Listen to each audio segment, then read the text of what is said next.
Welcome back to another lecture. Last lecture में हम लोगों ने अलग अलग टाइप के रिएक्शन देखे थे, जैसे इक्लेजन कंडेंसेशन, एल्डोल कंडेंसेशन, इस तरह के रिएक्शन हम लोगों ने देखे थे, पर्किन रिएक्शंस देखे थे। और मैंने आपको ये 2 क्वेश्चन दिए थे कि आपको बनाकर बताने हैं।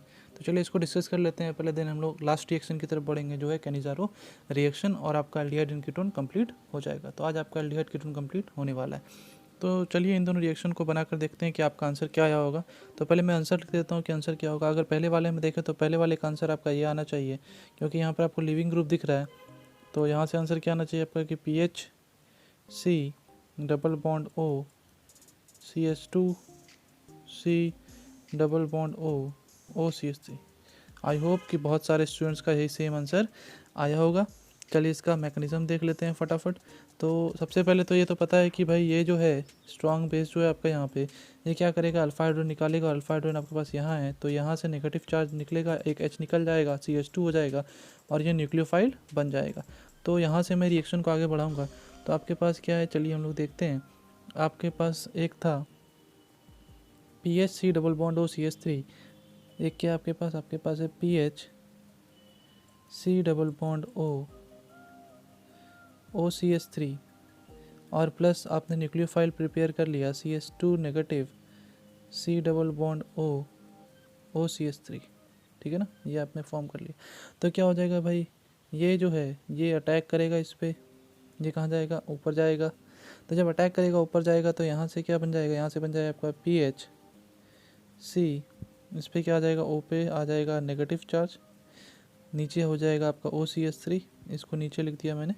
और इधर क्या हो जाएगा, ये जुड़ा है ना, इसको सरकाने वाला स्टेप सिखाया था मैंने, CH2C डबल बॉन्ड OCH3। अब यहाँ क्या आपके पास अच्छा लिविंग ग्रुप है। तो अगर अच्छा लिविंग ग्रुप है तो ये क्या होगा, वापस आएगा। जैसे ही वापस आएगा यहाँ से लिविंग ग्रुप निकल जाएगा।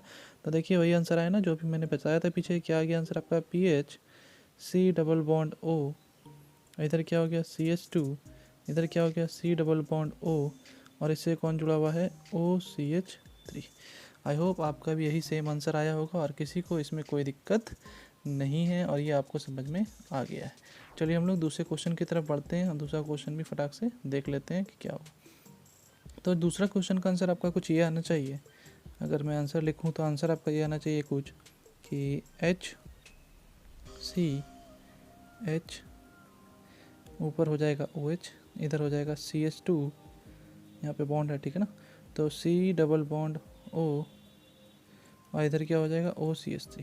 तो जिसका भी ये आंसर आया है वो क्या है, सही है। यहाँ पर आप CH2OH भी डायरेक्ट लिख सकते हैं, वो भी सही है। तो चलिए इसमें भी वापस से मैकेनिज्म देख लेते हैं। तो ये तो पता है फिर से कि यहाँ से CH2 हो जाएगा और यहाँ क्या आ जाएगा, नेगेटिव चार्ज आ जाएगा, न्यूक्लियोफाइल बन जाएगा। कैसे बनेगा हम लोग को पता है, ये स्ट्रॉन्ग बेस की तरह बिहेव करेगा, अल्फा एच निकाल लेगा। तो चलिए फटाक से इसका हम लोग वापस से मैकेनिज्म डिस्कस कर लेते हैं। तो जैसे आपके पास क्या था, HC डबल बॉन्ड OH, आपके पास क्या था, आपके पास था HC डबल बॉन्ड OH, और प्लस क्या आपके पास CH2 negative C double bond OCH3, यही है, ठीक है। तो इसमें क्या होगा, फिर से अटैक होगा। तो जैसे ही अटैक होगा तो ये कहाँ जाएगा, ऊपर। तो जब ऊपर जाएगा तो कुछ इस तरीके से फॉर्मेशन हो जाएगा, यहाँ से HCO नेगेटिव, ठीक है। और इधर क्या हो गया, नीचे कर दिया H और इसको जोड़ दिया यहाँ से CH2C डबल बॉन्ड OCH3। अब यहाँ पर तो लिविंग ग्रुप कोई अच्छा है नहीं, तो ये वापस नहीं आएगा। और हम लोग के पास मीडियम एसिडिक भी है, आपके पास है ना प्रेजेंट, आपने हम लोग के पास क्या प्रेजेंट, हम लोग के पास है CH3OH है। तो यहाँ से H+ इसको आसानी से मिल जाएगा। तो H+ क्या होगा, इसको मिल जाएगा O नेगेटिव को। तो और लिविंग ग्रुप तो है नहीं, तो रिएक्शन दूसरे तरीके से होने की पॉसिबिलिटी है भी नहीं यहाँ पे। तो यहाँ से क्या बन जाएगा आपका, यहाँ से बन जाएगा HCH, और O नेगेटिव पे क्या हो जाएगा OH, और इधर क्या हो जाएगा आपका CH2C डबल बॉन्ड O, और इससे क्या जुड़ा हुआ आपका OCH3। देखिए यही आंसर आया होगा आपका। तो यही मैंने पीछे ही बताया। तो देखिए कितना सिंपल रिएक्शन था। तो दोनों का क्या हो जाएगा, आंसर डिफरेंट हो गया थोड़ा सा, because of leaving group present है एक में और एक में प्रेजेंट नहीं है। आई होप आप लोगों को ये समझ में आ गया और किसी को कोई दिक्कत नहीं है। तो ये तो था भाई पिछले लास्ट जो मैंने क्वेश्चन दिया था उस पर बेस्ड। चलिए अब हम लोग नेक्स्ट रिएक्शन देखते हैं, जो कि बोर्ड्स में आ चुका है बहुत बार, और मैंने बोला भी था कि इसको सेपरेट पढ़ाऊँगा मैं। तो देखते हैं हम लोग कैनिज़ारो रिएक्शन। तो कैनिज़ारो रिएक्शन की अगर बात करें तो सबसे पहला क्वेश्चन ये आता है कि भाई कैनिज़ारो रिएक्शन दिखेगा किस में। तो कैनिज़ारो रिएक्शन वैसे एल्डिहाइड्स में दिखेगा जिसके पास एक भी अल्फ़ा हाइड्रोजन नहीं है। अगर आपको याद हो तो हम लोगों ने एल्डोल कंडेंसेशन में देखा था कि एटलीस्ट एक अल्फ़ा हाइड्रोजन मस्ट भी प्रेजेंट होना चाहिए, एल्डिहाइड हो या कीटोन। लेकिन यहाँ पर क्या है कि एक भी अल्फ़ा हाइड्रोजन प्रेजेंट नहीं होना चाहिए। तो अगर आपके पास क्या होता है, एक भी अल्फ़ा हाइड्रोजन प्रेजेंट नहीं है, तो उस केस में कैनिज़ारो रिएक्शन होने की पॉसिबिलिटी बन जाती है। एक बार और आप ध्यान दिया होगा आप लोगों ने कि एल्डोल कंडेंसेशन में हम लोगों ने डाइल्यूटेड NaOH लिया था, या फिर मैंने बोला था कि ब्रैकेट में 10%, 20% इस तरीके से लिखा रहेगा। मतलब क्या है भाई, कंसंट्रेशन बहुत कम है तो डाइल्यूटेड है। जबकि यहाँ मैंने लिखा है NaOH 50% है, मतलब हाईली कंसंट्रेटेड है। 50%, 60%, 70%, 80% कुछ भी दे सकता है। 50% या 50% से ज़्यादा दे देते तो हम लोग क्या मान के चलेंगे, क्या वो हाईली कंसंट्रेटेड है। जबकि अगर इससे कम दे दे, 10%, 20% इस तरीके से आपको दे, तो क्या बोलेंगे भाई कि वहाँ पर क्या है, डाइल्यूटेड है। तो यहाँ पर हम लोग क्या ले रहे हैं, कॉन्सेंट्रेटेड NaOH का यूज़ कर रहे हैं, जबकि हम लोग एल्डोल में क्या कर रहे थे, हम लोग डाइल्यूटेड NaOH का यूज़ कर रहे थे। तो दोनों के रिएक्शन में फ़र्क आता है। तो आप देख सकते हैं यहाँ पर कि जैसे एग्जांपल लिया है मैंने कि भाई अल्फ़ा हाइड्रोजन नहीं है, क्योंकि हम लोग जान रहे हैं इस कार्बन से कोई भी अल्फ़ा कार्बन जुड़ा ही नहीं है। तो अल्फ़ा कार्बन जब जुड़ा ही नहीं है तो क्या हो जाएगा कि भाई इसमें एक भी अल्फ़ा हाइड्रोजन नहीं है, तो मतलब ये कैनिज़ारो रिएक्शन देगा। समझ रहे हैं, इसमें भी आपके पास कोई अल्फ़ा हाइड्रोजन नहीं है, इसलिए ये भी क्या देगा, कैनिज़ारो रिएक्शन देगा। जैसे एक क्वेश्चन में आपसे पूछूं, जैसे दिया हुआ है, मान लेते हैं कि ये एक मॉलिक्यूल लिखा मैंने HC डबल बॉन्ड O, और ये दिया मैंने, ठीक है ना। तो मैं पूछूं कि भाई इसमें क्या कैनिज़ारो रिएक्शन होगा, तो क्या बोलेंगे भाई हाँ होगा। क्यों? क्योंकि यहाँ भी आपके पास कोई भी अल्फ़ा हाइड्रोजन प्रेजेंट नहीं है। ये कार्बन अल्फ़ा है, लेकिन इस कार्बन पे एक भी अल्फ़ा हाइड्रोजन प्रेजेंट नहीं है, मतलब ये क्या देगा, कैनिज़ारो रिएक्शन देगा। तो ऐसा कोई भी मॉलिक्यूल जिसमें हो क्या हो जाए, आपको दिखे कि पॉसिबिलिटी नहीं बनती है, तो क्या बनेगा भाई कि वो अल्फ़ा हाइड्रोजन नहीं प्रेजेंट है, तो उसमें क्या बोलेंगे, कैनिज़ारो रिएक्शन हो जाएगा। ठीक है, इस तरह से कोई भी मॉलिक्यूल हो सकता है। आप कोई भी मान सकते हैं, जैसे मान लेते हैं पीएच है, C double bond O pH है, तो यहाँ क्या है, यहाँ पे भी अल्फ़ा हाइड्रोजन प्रेजेंट नहीं है, तो यहाँ भी कैनिज़ारो होने की पॉसिबिलिटी है। हालांकि ये बल्कि ग्रुप्स हैं तो रिएक्शन का रेट बहुत स्लो होगा, लेकिन पॉसिबिलिटी थोड़ी बहुत बन सकती है। अगर आपसे पूछ दे कि भाई यही मॉलिक्यूल है तो बताओ इसमें होगा या नहीं होगा, तो क्या बोलेंगे, कैनिज़ारो रिएक्शन होगा, क्योंकि अल्फ़ा हाइड्रोजन प्रेजेंट नहीं है। लेकिन ये बल्किनेस होने की वजह से रिएक्शन का रेट बहुत स्लो होगा। ठीक है, तो चलिए हम लोग आगे फर्दर बढ़ते हैं। तो क्या होता है इस रिएक्शन में वो देखते हैं। तो इस रिएक्शन में बड़ा सिंपल सा रिएक्शन है। आपको मैं एक ट्रिक भी बताऊँगा जिससे आप नॉर्मल क्वेश्चन छोटे छोटे कर पाइएगा आराम से। तो अगर आप यहाँ देख सकते हैं कि तो हम लोगों ने क्या लिया, फॉर्मल्डिहाइड ले रखा है जिसमें अल्फा हाइड्रोजन प्रेजेंट नहीं होता है। तो जैसा कि हम लोगों ने किस में देखा था, एल्डोल में, वहाँ भी 2 मॉलिक्यूल ले रहे थे, कम से कम एटलीस्ट कितने होने चाहिए, 2 मॉलिक्यूल होने चाहिए। तो यहाँ भी कितनी बार लिया, दो मॉलिक्यूल हम लोगों ने लिया है समझने के लिए।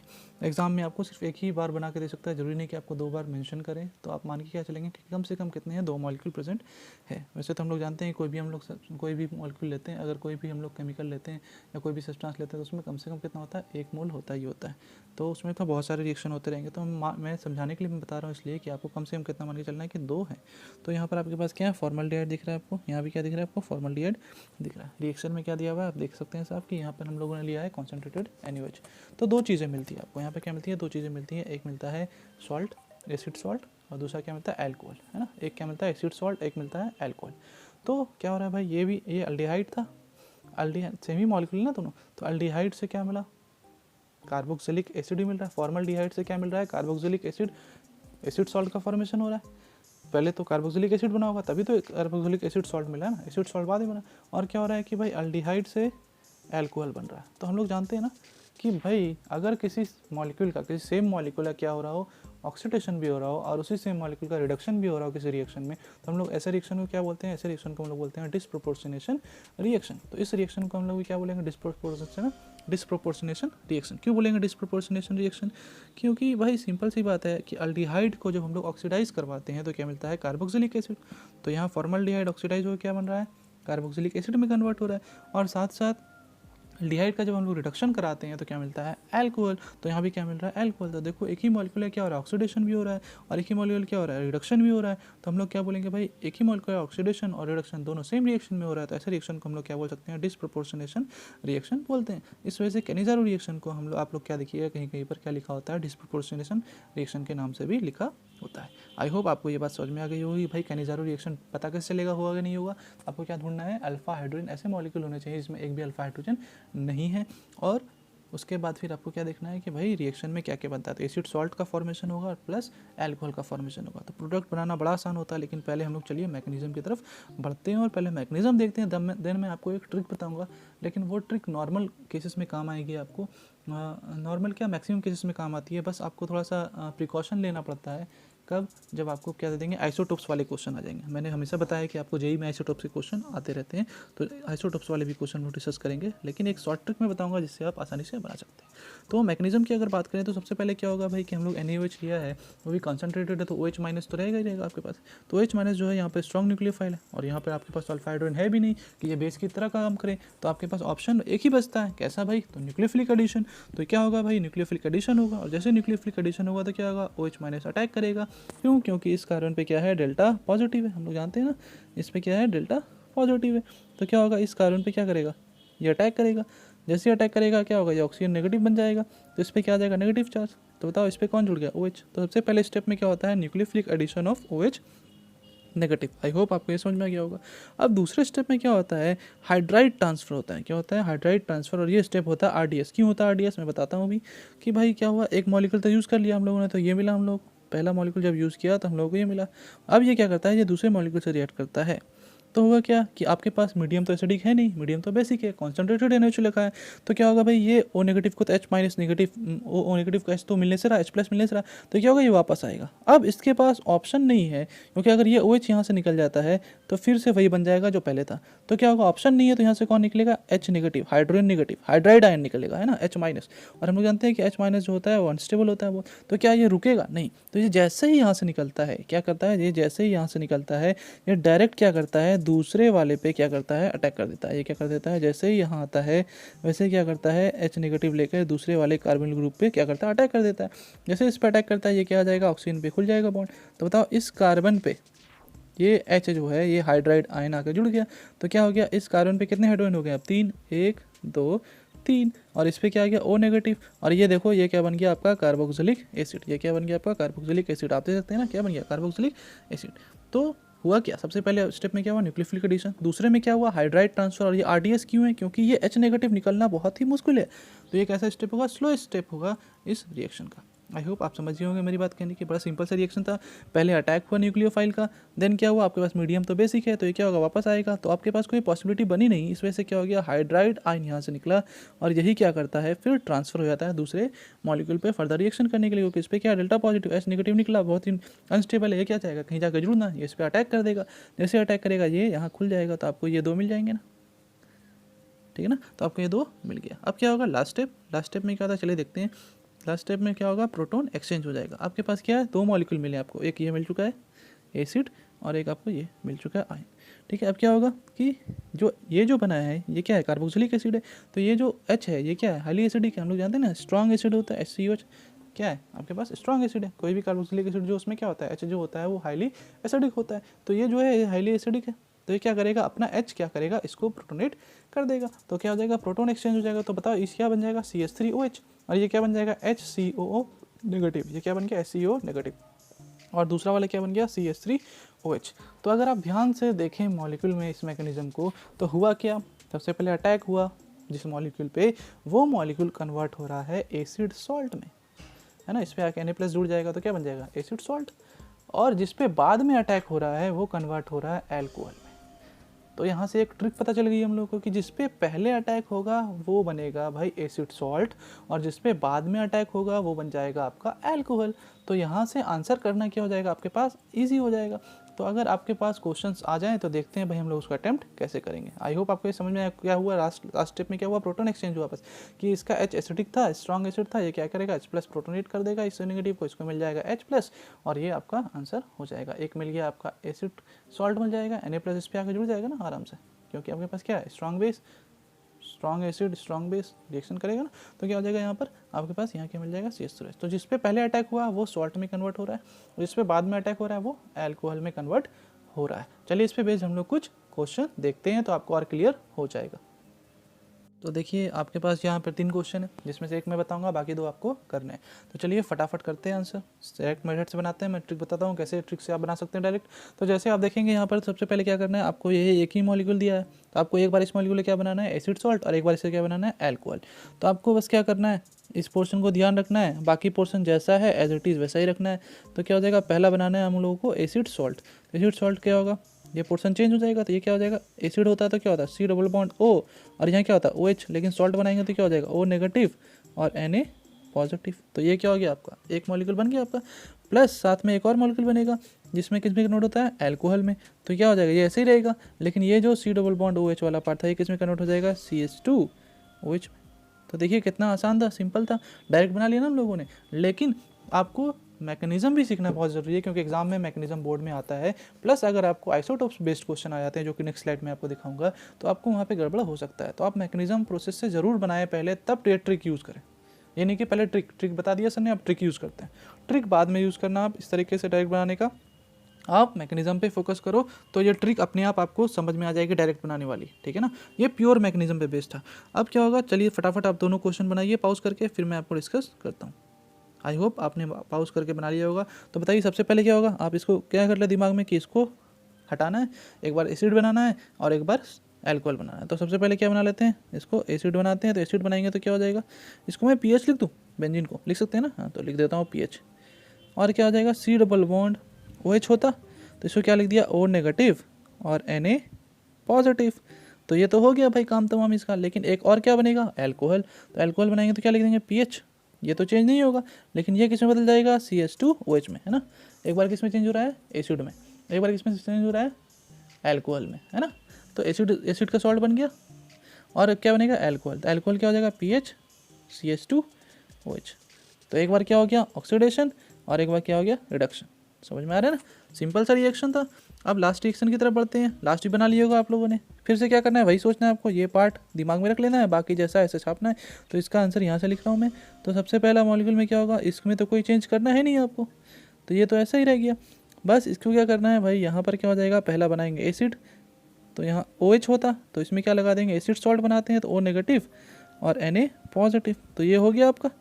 अब क्या हो जाएगा, प्लस अल्कोहल बनाना है, तो अल्कोहल बनाएंगे तो क्या हो जाएगा भाई, सिंपल है, जैसा है वैसा लिख दिया। बस ये वाला पार्ट किस में बदल जाएगा, CH2OH में, तो ये किस में लिख देंगे, CH2OH। देखा कितना सिंपल था, आसानी से बना लिया। तो आपको क्या करना है, इस तरीके से बनाना है। लेकिन आप एक बार, मैं बार बार बोल रहा हूँ, मैकेनिज्म से ज़रूर बनाएं, देन आप क्या करें, इसका आंसर इस तरीके से बनाने की कोशिश करेंगे, ठीक है। चलिए अब हम लोग और कुछ क्वेश्चंस करते हैं इस पे बेस्ड। तो ये 4 क्वेश्चंस हैं। तो इसमें क्या करता हूँ, मैं आपको एक बताता हूँ कि भाई यहाँ पे क्या है, फिर आप क्या करना, बाकी मैकेनिज्म के साथ खुद से बनाना। मैं यहाँ पे आंसर भी बताने वाला नहीं हूँ, आपको खुद से बनाना और मुझे बनाकर भेजना। ये सारे के सारे आइसोटोप्स वाले हैं। तो आइसोटोप्स के चक्कर में जब क्वेश्चन आए तो आप डायरेक्ट करने की कोशिश ना करें, आप मैकेनिज्म से बनाएं तो ज़्यादा बेटर है, कन्फ्यूजन नहीं होगा। अदरवाइज आप कन्फ्यूजन के चक्कर में पड़ जाएंगे और आंसर क्या हो जाएगा आपका, गलत। तो चलिए हम लोग पहले वाला क्वेश्चन देखते हैं। यहाँ पर क्या दिया हुआ आपको, कॉन्सेंट्रेटेड NaOH। लेकिन बाकी क्वेश्चन बड़े ध्यान से देखिएगा, बाकी में क्या दिया हुआ है, यहाँ पर NaOD आइसोटोप लिया है ना हाइड्रोजन का, ड्यूटेरियम, यहाँ भी ड्यूटेरियम लिया है। तो क्वेश्चन करते समय ध्यान रखें आइसोटोप्स का। देखिए यहाँ आइसोटोप्स दिए हुए हैं, यहाँ आइसोटोप्स दिए हुए हैं हाइड्रोजन की, तो इसका ध्यान रखेंगे। क्योंकि आपके पास जो लिविंग ग्रुप है हाइड्राइड आयन निकल रहा था, तो अगर आपके पास H है, D है, T है, इस तरह से आइसोटोप्स दे दे, तो हम लोग को पता है कि किसका बॉन्ड लेंथ ज़्यादा होता है। जिसका बॉन्ड लेंथ ज़्यादा होता है उसका रिमूव होना क्या होगा, ज़्यादा इजी होगा, तो वो रिएक्शन ज़्यादा फास्ट हो जाएगा। तो जैसे आपके पास यहाँ पे क्वेश्चन है SC डबल बॉन्ड OT, तो पहला क्वेश्चन मैं बताता हूँ, बाकी आप 3 खुद से बनाएंगे। तो जैसे पहले क्वेश्चन की अगर हम लोग बात करें, तो पहला क्वेश्चन क्या दिया हुआ है आपका, HC डबल बॉन्ड OD। तो लिख रहा हूँ यहाँ पे HC डबल बॉन्ड OD, ठीक है। ये पहले स्टेप में क्या करेगा भाई, ये रिएक्शन करेगा OH नेगेटिव से, करेगा ना, क्योंकि आपके पास NaOH लिया था पिछले क्वेश्चन में। तो ये क्या करेगा, जैसे ही इस पर अटैक करेगा, ये कहाँ जाएगा, ऊपर, ठीक है। तो ये यहाँ से क्या बन जाएगा आपका, यहाँ से बन जाएगा HCO नेगेटिव, यहाँ क्या आ गया आपके पास OH, और इधर क्या आपके पास D, ठीक। अब एक बार और यही मॉलिक्यूल लेंगे वापस से, है ना। तो क्या लेंगे फिर से, HC डबल बॉन्ड O, और क्या इसमें D जुड़ा हुआ है। अब क्या होगा, अब ये जैसा ही वापस आएगा तो क्या होगा, निकलेगा। तो कौन निकलेगा, H या D, कौन निकलेगा, H या D, है ना। तो निकलना किसका ईजी है, हाइड्रोजन का बॉन्ड लेंथ ज़्यादा होता है। तो क्या हो जाएगा, ये यहाँ से बॉन्ड टूटेगा और इस पर क्या करेगा, अटैक करेगा दूसरे मॉलिक्यूल पे, है ना। ये नहीं देखा था मैं किसी हम लोगों ने। अब ये कहाँ जाएगा, ऊपर, यही होगा। तो बताओ यहाँ से आपको क्या मिला, यहाँ से मिल गया आपको HC डबल बॉन्ड O, और यहाँ क्या हो गया आपके पास, सॉरी H तो निकल गया ना, तो इसको मैं रिमूव करता हूँ। ये आपका H निकल चुका है, तो यहाँ से H को हटाएंगे हम लोग। तो यहाँ से आपको क्या मिला, H लिख दिया वापस, है ना, OH लिख देता हूँ इसको, है ना। ये हो गया आपका OH, ये वाला OH बचा हुआ है ना। और इधर क्या बचा हुआ आपके पास, C डबल बॉन्ड O, और क्या है बचा हुआ, D, प्लस और क्या बच गया आपके पास, HC पे आ गया O पे नेगेटिव, यहाँ आ गया डी, और अटैक कौन किया था, एच, अटैक कौन किया था, एच। ठीक है, अब क्या होगा, ये ठहरा स्ट्रॉन्ग एसिड, तो क्या करेगा, बड़े प्रेम से, है ना, बड़े प्रेम से क्या करेगा, ये H प्लस यहाँ से निकाल के इसको दे देगा, डोनेट कर देगा। तो क्या बन जाएगा, यहाँ से आपका आंसर क्या हो जाएगा, एक बन जाएगा सॉल्ट। तो सॉल्ट क्या बना आपके पास बन गया Na पॉजिटिव, O पे क्या आ गया, negative, C double bond O D, यहाँ से मिल गया आपको, समझ रहे। और यहाँ से क्या हो गया, अल्कोहल का फॉर्मेशन हुआ, तो प्लस अल्कोहल में क्या हुआ आपके पास अल्कोहल में H, C, O पे क्या आके जुड़ा, H, तो यहाँ क्या हो गया H, नीचे भी क्या है H, और इधर क्या है D। तो ये आपका क्या हो गया आंसर, एक तो ये बना एसिड सॉल्ट और एक बन गया आपका अल्कोहल। आई होप आपको समझ में आ गया और किसी को कोई दिक्कत नहीं है। तो बाकी सारे क्वेश्चन भी जो हैं वो आप इस तरह से बनाने की कोशिश करें ताकि आपको समझ में आए। ये मैंने एक ही साथ सारे स्टेप बना दिए, मैकेनिज्म हो गया आपका, मेन तो मैकेनिज्म समझना है। लेकिन अगर आपके पास बोर्ड में एग्जाम में क्वेश्चन आते हैं तो आप स्टेप बाय स्टेप 3 स्टेप में इस रिएक्शन को दिखाएंगे। ठीक है, तो बाकी ये क्वेश्चन भी आपको करने हैं, question number 5, question number 6 and question number 7, and मुझे भेजना है कि इसका आंसर क्या होगा। चलिए अब हम लोग इसके और भी टाइप देखते हैं। जैसे हम लोगों ने एल्डोल में देखा था, जैसे हम लोगों ने क्लेजन में देखा था कि भाई क्रॉस भी हो सकता है, इंट्रा भी हो सकता है। तो क्रॉस होगा तो क्या होगा, दो अलग अलग मॉलिक्यूल दे देंगे कुछ इस तरीके से, है ना, दो अलग अलग मॉलिक्यूल। लेकिन दोनों मॉलिक्यूल में क्या होना चाहिए, एक के पास अल्फा हाइड्रोजन, दोनों के पास अल्फा हाइड्रोजन नहीं होने चाहिए, है ना, क्योंकि अल्फा हाइड्रोजन प्रेजेंट है तो फिर रिएक्शन का नेचर बदल जाएगा, तब तो एल्डोल कंडेंसेशन होने लगेगा ना, तो गड़बड़ हो जाएगा। तो आपको क्या ध्यान रखना है कि अल्फा हाइड्रोजन प्रेजेंट नहीं होना चाहिए। तो आप देख सकते हैं यहाँ दो मॉलिक्यूल ले लिए हैं और दोनों अलग अलग हैं, तो रिएक्शन कैसे होगा। तो आपको सबसे पहले देखना है क्या है भाई, न्यूक्लियोफाइल अटैक करेगा, तो न्यूक्लियोफाइल किस पे अटैक करेगा, सबसे बड़ा क्वेश्चन तो ये आता है। जिस पे अटैक करेगा वो बनेगा सॉल्ट, जिस पे पहले अटैक करेगा उस पे क्या बनेगा सॉल्ट, और जिस पे दूसरी बार अटैक करेगा वो क्या बनेगा अल्कोहल। बस इतना ही तो करना है, फिर डायरेक्ट आंसर आ जाएगा आपका। तो बताओ भाई इन दोनों मॉलिक्यूल में से किस पे अटैक करना ज़्यादा आसान, इस वाले पे, क्योंकि इस पर डेल्टा प्लस क्या होगा ज़्यादा रहेगा, बल्किनेस भी कम है, और इस पर डेल्टा प्लस क्या होगा कम होगा। क्यों, क्योंकि इसका डेल्टा प्लस इस बेंजीन रिंग से कॉन्जुगेशन में जाएगा, साथ साथ इसके बल्किनेस होने की वजह से इसके पे न्यूक्लियोफाइल का अटैक भी मुश्किल हो जाएगा। मतलब सबसे पहला स्टेप का रिएक्शन तो यही होगा कि इस डेल्टा प्लस पे क्या करेगा, अटैक होगा न्यूक्लियोफाइल का। मतलब पहला स्टेप में ये इस पर अटैक हो रहा है ना, जिस पे अटैक हो रहा है उस पर क्या बनाओगे एसिड सॉल्ट, है ना, तो इसका क्या बना देंगे एसिड सॉल्ट। तो बताओ क्या हो जाएगा HC double bond O negative Na plus, देखो डायरेक्ट बन गया, हो गया ना आंसर। और जिस पे बाद में अटैक हुआ उसमें CHO किस में कन्वर्ट हो जाएगा CH2H में, तो देखो किस में कन्वर्ट हो गया CH2H में। सिंपल है ना, जैसे पीछे कर रहे थे वही थे, पीछे दोनों सेम मॉलिक्यूल था तो सेम मॉलिक्यूल की तरह सोच रहे थे, यहाँ पर क्या है दोनों डिफरेंट है तो डिफरेंट की तरह सोचेंगे। बस क्या ढूंढना है आपको, किस पे पहले अटैक होगा। तो क्या हम लोग देखेंगे क्या इसमें कि भाई न्यूक्लियोफिलिक एडिशन किस में फास्ट होगा, जिस पे फास्ट होगा उस पर पहले स्टेप में रिएक्शन होगा, तो इसमें पहले स्टेप में रिएक्शन होगा वो कन्वर्ट होगा एसिड सॉल्ट में, और इसमें दूसरे स्टेप में कन्वर्ट होगा वो कन्वर्ट हो जाएगा आपका अल्कोहल में। सिंपल है, मैकेनिज्म भी वही है, मैकेनिज्म में किसी को कोई दिक्कत भी नहीं होनी चाहिए। मैकेनिज्म क्या है देखो, आप देखो ये क्या करेगा, इस पर अटैक करेगा ना, जैसे ही अटैक करेगा ये कहाँ जाएगा ऊपर, ये बन गया। अब ये क्या करेगा, यहाँ से ट्रांसफर करेगा ना, ये जैसे ही यहाँ से ऐसे निकलेगा, यहाँ से क्या होगा हाइड्राइड ट्रांसफर होगा, ये H नेगेटिव इस पर अटैक करेगा, ये कहाँ जाएगा ऊपर, तो देखो ये बन जाएगा आपका। अब क्या हो जाएगा प्रोटॉन ट्रांसफर, तो क्या मिलेगा ये H प्लस इसको इस O नेगेटिव को मिल जाएगा, तो क्या बन जाएगा देखो अल्कोहल एंड एसिड का सॉल्ट। तो मैकेनिज्म में किसी को कोई दिक्कत होनी नहीं चाहिए, बड़ा सिंपल सा मैकेनिज्म है, जैसा पीछा देखा वैसे ही यहाँ पे भी है। तो ये आपका क्या हो गया cross Cannizzaro reaction. I hope इसमें किसी को कोई दिक्कत नहीं है और सबको ये समझ में आ गया है। चलिए हम लोग लास्ट टाइप देख लेते हैं और इस लेक्चर को कंप्लीट। तो ये आपका लास्ट रिएक्शन है इंट्रा मॉलिक्यूलर कैनिजारो रिएक्शन। इसमें क्या है कि एक ही मॉलिक्यूल में आपके पास क्या दिए हुए हैं, दो एल्डिहाइड जुड़े हुए हैं, आपको क्या करना है इसमें रिएक्शन करना है। लेकिन कंडीशन फिर से वही है कि अल्फा हाइड्रोजन होने नहीं चाहिए। तो ऐसा कब होगा, जब दोनों कार्बोनिल आपस में क्या होंगे एडिसेंट पे होंगे, तभी ना पॉसिबल है। क्योंकि जहाँ एडिसेंट से हटा वहाँ पे पॉसिबिलिटी बन सकती है कि उसमें क्या हो जाए आपके पास एल्डोल कंडेंसेशन हो जाए। तो जनरली आपके पास इंट्रा मॉलिक्यूलर से क्वेश्चन नहीं आते हैं, लेकिन फिर भी यहाँ पे हम लोग डिस्कस कर लेते हैं। तो इंट्रा मॉलिक्यूलर कैनिजारो में क्या होगा, मैकेनिज्म वही होगा, इसमें कोई दिक्कत नहीं है। यहाँ सेम दिया मैंने, अगर यहाँ पे बेंजीन होता और यहाँ पे H होता तो रिएक्शन क्या उस पर फास्ट होता, इस वाले पे तो फास्ट होता नहीं क्योंकि यहाँ पर बेंजीन की वजह से रिपल्सन होता है ना, बल्कि ग्रुप है, और कॉन्जुगेशन में आता तो चार्ज भी कम हो जाता है डेल्टा पॉजिटिव, तो इस पर अटैक करता है इस पर। तो इसमें वही सेम चीज़ है, बस उस फर्क क्या है कि पीछे वाले में जो हम लोगों ने देखा था क्रॉस में उसमें अलग अलग थे, इसमें दोनों जुड़े हुए हैं। तो मैकेनिज्म में भी कोई फर्क यहाँ पर नहीं है, दोनों को सोचने का तरीका आपको यहाँ पर सेम होना चाहिए। सबसे पहले किस पे अटैक करेगा, तो यहाँ तो दोनों सेम कार्बोनिल ग्रुप हैं, ये भी सेम है और ये भी सेम है, किसी भी पे अटैक करा दो कोई फर्क नहीं पड़ता। तो मान लेते हैं मैंने पहले वाले पे कराया, तो जिस पे पहले अटैक करेगा, या मान लेते हैं मैंने दूसरे वाले पे कराया, कुछ भी कर सकते हैं उससे कोई फर्क नहीं पड़ता।